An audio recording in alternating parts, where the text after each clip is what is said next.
What's going on, guys, and welcome back to another video. So in today's video we're going to talk about the acronym that makes up the 5 companies called FAANG. But before we get into today's video, if you're new around here, please consider subscribing to this channel as we're currently on 273 subscribers, so our next goal is to get to 300. So that being said, let's dive right into today's film.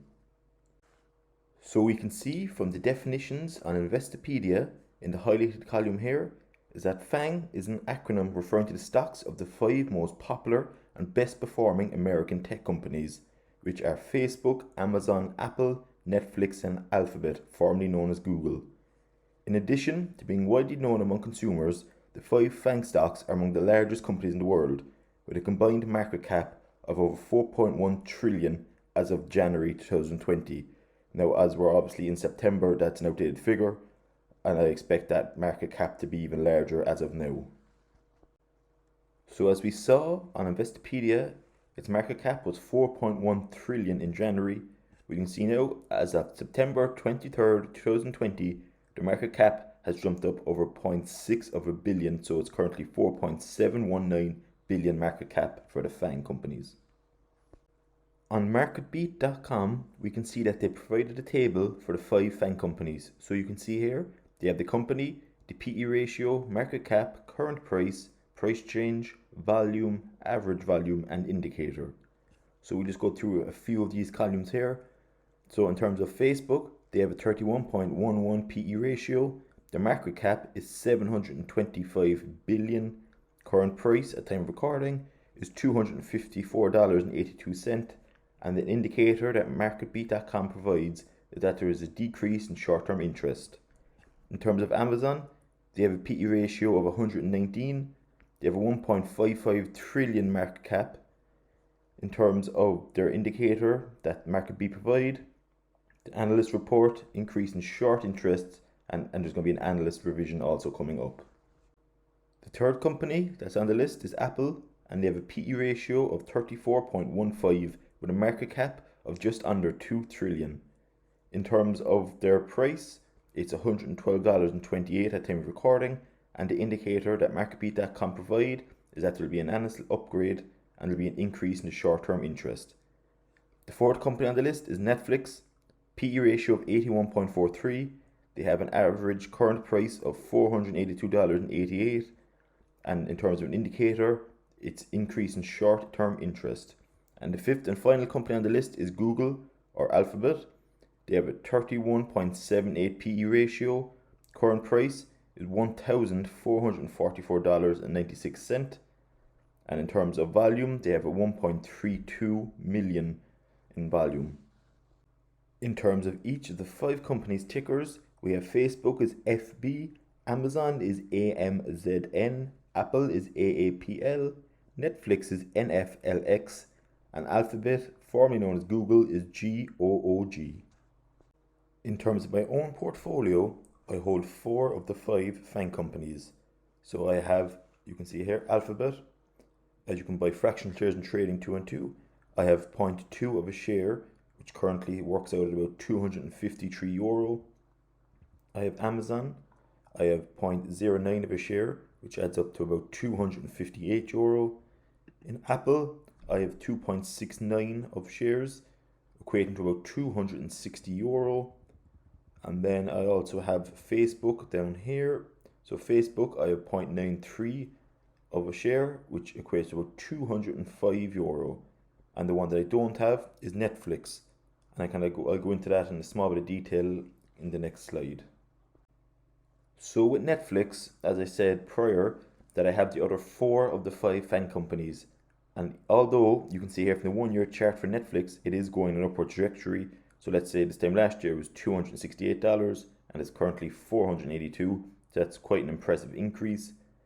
But for some reason, I can't bring myself around to be paying $482 a share for this company.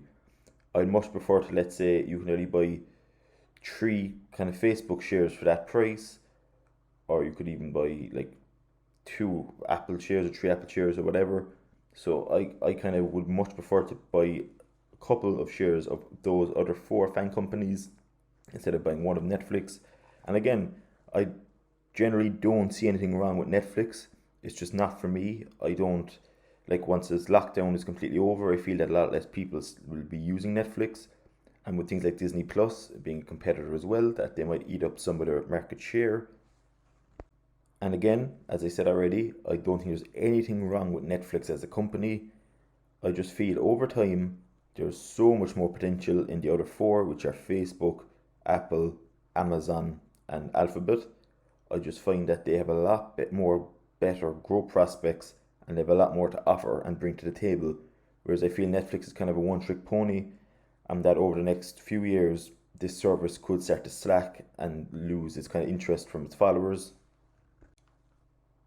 So just like prior videos when I analysed electric vehicle companies, cannabis stocks, etc., I found that because there was quite a few of these companies and that they are a lot more volatile than, let's say, the Coca-Colas or the Pepsis of today's investment world, I find that having an ETF is kind of a good idea to cover a broad array of these companies, and it's no different in terms of the FAANG stocks. So you can see here on Investopedia that when it comes to investing in FAANG stocks, ETFs, there are 22 funds with good exposure to these four companies along with other stocks, excluding leveraged and inverse funds, as well as those under the $50 million in assets under management.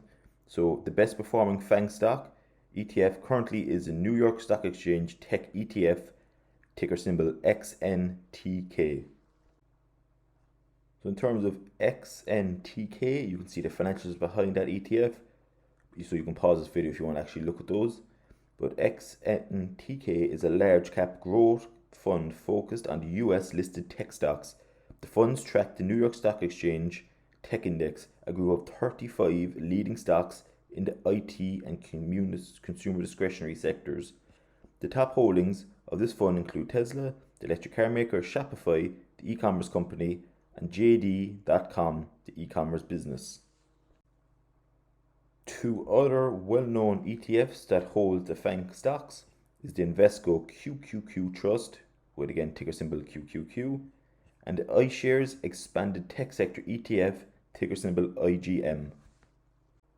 I also believe that now would be a good time to buy any of these 5 FAANG stocks, as there's been a dip over the last month since their kind of tech bubble as such. So you can see even here with Apple, over the last month it has went from, let's say, $134 down to about $112 as of now. You can see with Amazon last month it went from $3,531 down to just under $3,100. In terms of Facebook, again the same, you can see the same kind of pattern or trend. It's $302 on the 2nd of September, and now it is currently $245. Google, 2nd of September, 1728 USD, and it's currently down about $300.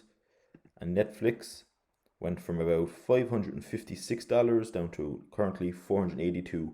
So you can see over all 5 of these FAANG stocks that they literally follow the same trend in a downward trajectory.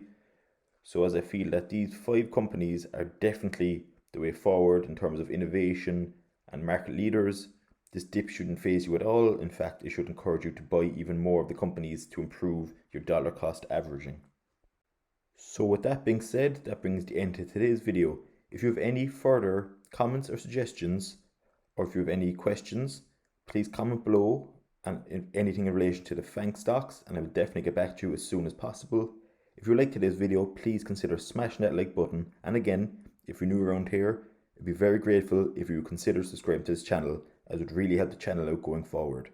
Thanks very much guys, and I'll see you all in the next video.